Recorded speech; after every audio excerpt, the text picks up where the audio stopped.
911. Where is the emergency? Have you ever wondered how a picture-perfect marriage can hide the darkest secrets? Imagine waking up one day to find the person you love most in the world brutally taken from you, only to discover that the truth is far more sinister than you could ever imagine. This is the shocking story of Michelle and Greg Williams, a tale of love, betrayal, and murder that captivated the nation. Problems plagued Michelle Williams' life. She discovered she was expectant with her first child, barely 17 years old. A little over 10 years later, Michelle had 3 children, 2 boys and a daughter, by 2 separate men. She was remarried twice, and Michelle stated that all of her marriages had broken down because her husband had betrayed her. Michelle claims that one of her former lovers slept on her with their 17-year-old dental technician. Andrew, one of her younger boyfriends, had another view. Andrew said that Michelle herself had cheated on her many spouses over the years in addition to their mother's husbands being unfaithful. Growing up in Michelle's home was even more chaotic, according to Lee, Michelle's oldest son. Michelle would often bring her kids about among many exotic clubs and unclothed bars. Considering Michelle's field of work, her boys even thought she could have experimented in sex business. Michelle's way of life clearly affected her children. Lee called their early years turbulent, saying they were always adjusting to their mother's shifting situation. Their neighborhood's exotic clubs and unclothed bars made it difficult for them to keep up a conventional childhood. But in 2007, Michelle Williams met Greg Williams, and things in her life started to turn around. Before we get into this gripping tale that will keep you on the edge of your seat, make sure you hit that subscribe button and hit the notification bell to stay updated. Michelle and Greg first came across each other at a swingers bar. Greg was infatuated with Michelle even though her brother Michael, who was with him at the club, claims Michelle was publicly engaging in sex activities at the venue. Greg Williams was an accomplished computer engineer and businessman who started from nothing and turned around his firm to make $500,000 yearly. Craig is either bodybuilding, in the gym, or learning martial arts while he is not working. Greg also loved his family very much. He loved his small daughter very much. Greg's fame and fortune enthralled Michelle, and she engaged him hoping to have the kind of life she had always wanted. Michelle had always yearned for a lavish lifestyle, financial freedom, and a loving spouse. Greg gave all of this and more. After only few months of dating, Greg and Michelle decided to be married in 2007. But also Army veterans, Michelle's 2 kids Lee and Andrew were not thrilled about their mom and Greg becoming husband and wife. They see Greg as an arrogant bully and harbors doubts about his character. Still, Michelle's boys weren't the only ones dubious of her and Greg's relationship. Many of Greg's family also voiced uncertainty regarding Michelle's motivations. They questioned if she was only drawn to Greg for his wealth. Michelle Fletcher claims Greg's sister Michelle wasn't kind to her. Michelle Fletcher called her sister-in-law accusing. Michelle even attempted to cheat on her husband Brent and blatantly uses her sexuality with males. Michelle once sought Prince for aid after crawling up to the attic. Prince saw Michelle bent over without panties, attempting to attract him as he came up there. Though everyone else was worried about their nuptials, Greg seemed unconcerned about becoming wed to Michelle. Greg bought a nice home in Keller, Texas, a secure location to raise a family within a gated neighborhood. Greg purchased Michelle anything she wanted, and he got matching Mercedes-Benz from their garage to present as an anniversary present. At last, Greg and Michelle produced a daughter. Greg was, all told, committed to his younger and older daughters. Michelle failed to get along with her stepdaughter. From the start, Michelle and her new child had a difficult connection. Michelle sensed her stepdaughter disrespect her authority. He treated her contemptuously. The matter became more serious when Michelle claimed her stepdaughter of trying to dope her with narcotics by slinking pills into her morning brew. Greg decided to send his daughter off to treatment even though she denied it. Greg worked tirelessly. Hence, in 2011, he bought Michelle a yogurt shop restaurant named Blueberries to keep her occupied. This choice was taken even though Michelle has no experience in business. Greg expected running a company would keep Michelle busy.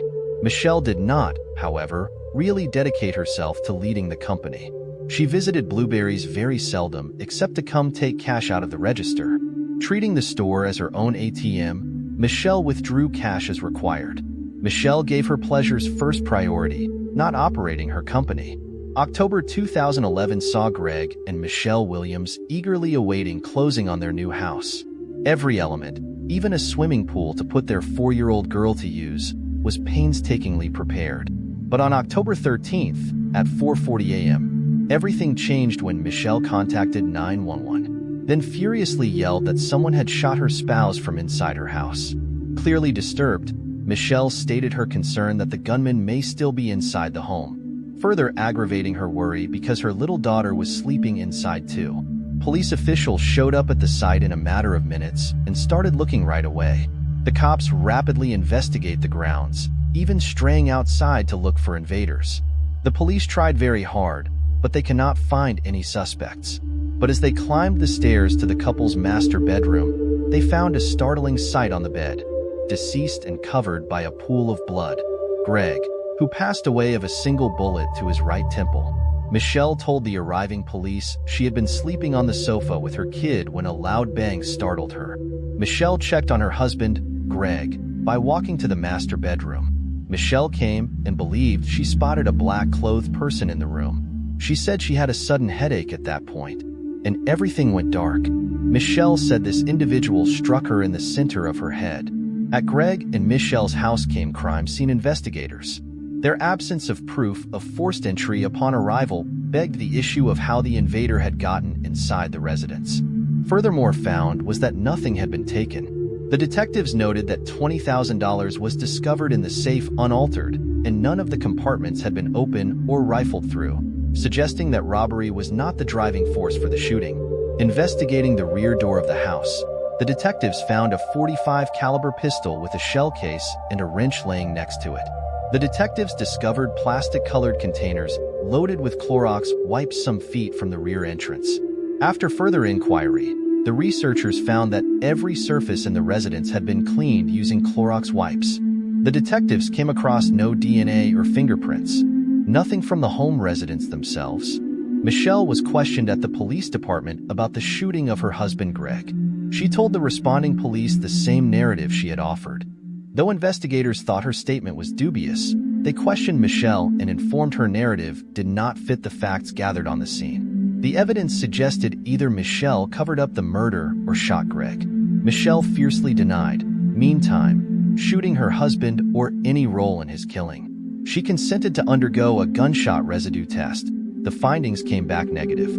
5 hours of questioning later, Michelle started to change her story of how Greg passed away. Michelle said Craig had ended his life, and she buried up the evidence to keep their 4-year-old daughter from knowing her father had killed himself. Michelle reasoned that if the youngster believed an intruder was responsible, it would be less distressing.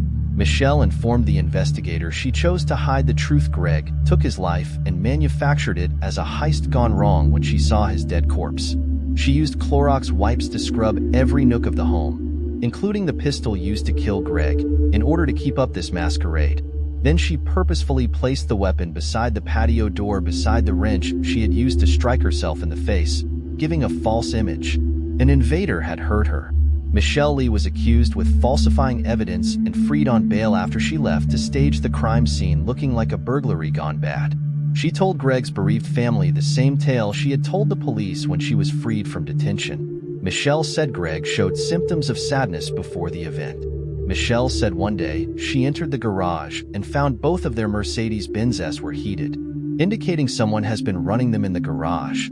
For Michelle, this finding sparked questions about whether Greg could have been considering unaliving himself that day. Michelle said she staged the murder scene by cleaning Greg's hands and weapon when she met with her sister after his death. The death of Greg became top-page news, drawing the inhabitants of Keller, Texas, in death attention. This drama, which took place in a rich gated neighborhood, had all the components of a gripping real-life soap opera. The startling events surrounding his demise had everyone riveted to their TVs, without sufficient information. Michelle, Greg's wife, skipped his funeral planning and even skipped the ceremony in the weeks after his death. Craig's family was saddened and perplexed when Michelle disappeared because they anticipated her to be more active in respecting her husband's legacy. Michelle also chose to sell the blueberry frozen yogurt restaurant Greg had bought for her only months before his death. Greg spent $110,000 for the store he acquired. Michelle chose, nonetheless, to sell it for only $45,000. Moreover, Michelle sold Greg's company and the frozen yogurt restaurant even though Greg had a great clientele and income of $500,000 a year. Michelle sold the business for only $8,000 a month after Greg passed away. Greg's relatives thought Michelle was deliberately attempting to get rid of Greg's legacy and belongings fast. Her actions led them to wonder about her role in his death. Not only were Greg's family dubious about Michelle's unusual conduct, but others too. The investigators looking at Greg's shooting also started to doubt Michelle's version of setting the crime scene to cover Greg's suicide. They thought the narrative was ridiculous and felt Michelle was the real shooter. The copious of data fed their doubts, aiming Michelle as the murderer. Finding out which weapon Greg was killed with proved the challenge for the cops. They sought the knowledge of a forensic weapon toolmark analyst to find and track the discharged bullets or cartridge casings back to a weapon. Trained to inspect and compare markings left on fired bullets or cartridge casings, an examiner seeks their source in relation to a particular gun. Examining further, it became out that Greg had found a .45 caliber pistol from the site. Usually stored on his bedside, Greg had a high-end handgun. After thorough investigation, the forensic firearm toolmark examiner found that this gun, Greg's killer used a weapon? The analysis also indicated that there were bullet casings in the bedding. The bullet retrieved from the autopsy matched Greg's pistol. The medical examiner examined Greg thoroughly during his autopsy in order to ascertain the circumstances behind his death. The fact that the shot fired into Greg's skull passed straight through him instead than up or down begged concerns for the medical examiner, as it appeared odd for the bullet to go that way if Greg, self-shooter. The medical examiner also noted strict markings on Greg's right side of his face. The strong impact of gunpowder on the flesh generated these markings that approximated to minor bruises. The stipulations showing that the gunpowder moved some distance suggest that this was not an accidental gunshot. The medical examiner also noted the distance the gun was from Greg when shot. The examiner calculated Greg's head was 6 to 24 inches away from the pistol. This remoteness also ran counter to Greg's claimed life philosophy. Moreover, the analysis of the murder scene yielded other data refuting Greg's idea of suicide. One very important piece of evidence came from the bullet casing taken from the mattress. This casing location was discovered in a place that wouldn't have been readily accessible if it had been thrown from the gun in the posture Greg was in should he have shot himself. 3 months after Greg's death, in January 2012, Michelle, the wife of Greg, was taken into custody and accused of murder. Still, the case's investigators found themselves huddled. Unexperienced with murder scenes, the law enforcement agency had not conducted a thorough first inquiry. Greg's corpse was carried from the murder site to the forensic examiner's office covered in his bed linens, which might cause cross-examination. The case presented Michelle with plea offers instead of murder based on several problems in the state. Michelle might ask to have evidence altered and choose his charge. Deadly behavior, that is, careless holding of no weapon. Michelle turned down the offer and might have 22-year sentence. Michelle understood, however, that should she go to trial, she may find herself jailed for between 50 and 100 years. She wanted to go be with her kid right away. Michelle would be freed when her daughter reached 18, according to the plea agreement. After her arrest for allegedly killing her husband, Michelle had been let go on bond. She started seeing Gene Wallace, a fitness professional 12 years younger than she was, upon her release. The fact that Gene was the closest friend of Michelle's kid complicated matters even further. He was furious and bitter when we found his mom and best friend together. Lee's resentment sprang from his mother's and his closest friends' betraying behavior. Michelle and Gene chose to keep going with their relationship despite the situation. For Michelle, opening a gym together was an overwhelming change. She started calling herself Shelly and changed her image. Michelle told the judge she was a high-risk pregnant twin at one of her court sessions. Although Michelle's allegations seemed dubious, the court and the prosecution agreed to postpone her sentence hearing till following the birth of the twins. Michelle showed court ultrasound images to refute the uncertainties. But many who knew Michelle noted that one of her well-known characteristics was faking pregnancy. Furthermore, there had been speculations that she was fabricating miscarriages in the past in order to get sympathy and attention. For more stories that will keep you up at night, Subscribe to our channel and hit the bell icon so you never miss an update. These assertions cloud the veracity of her pregnancy. Michelle shocked everyone, nevertheless, by going back to her earlier allegation instead of upholding her first account that Greg killed himself. Greg was slain by the enigmatic and black-clothed stranger. The judge noticed this abrupt shift in story and called Michelle right away to court to chastise her for rejecting what she had pled guilty to. Michelle's effort to point the finger elsewhere from her infuriated the court especially. Michelle's denial caused the court to reject her plea agreement, therefore exposing her to danger of a life sentence instead of a few years in prison. 3 years after Greg passed away, in September 2014, Michelle entered a trial for killing her spouse. Michelle showed no evidence of pregnancy at all during her trial, not least of all with twins. Moreover, no medical or hospital documents revealed Michelle was pregnant. Michelle claimed otherwise, but everyone knew she lied, claiming being pregnant to have her trial postponed or maybe thrown out. The prosecution presented their evidence as Michelle's trial started, claiming she shot and killed Greg. According to the prosecution, Michelle's activities were motivated mostly financially. The claim that despite Greg's high-earning employment, Michelle's extravagant spending patterns had left the pair struggling to pay the deposit on the property they were hoping to buy.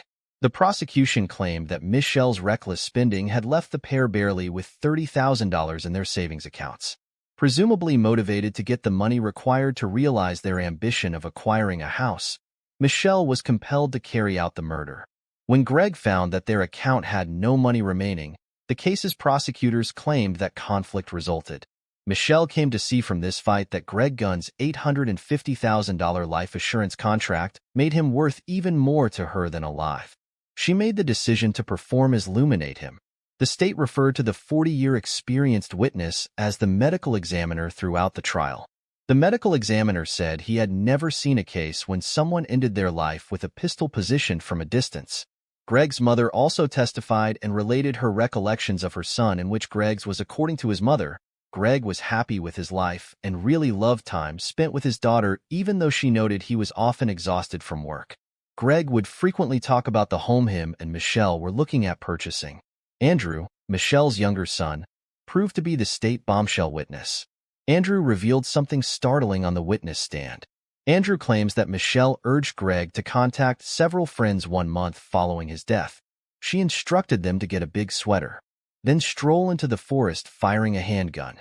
This strategy called for leaving remnants of gunpowder on the clothing.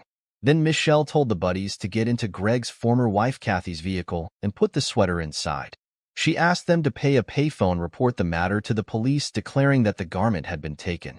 Should the police search the vehicle and discover the sweater, they would conclude Kathy was engaged in Greg's. Michelle was sentenced to 60 years in jail after the jury decided she guilty. When she is 74 years old, she will be qualified for release after serving 30 years. With that said, thanks for watching, and until next time.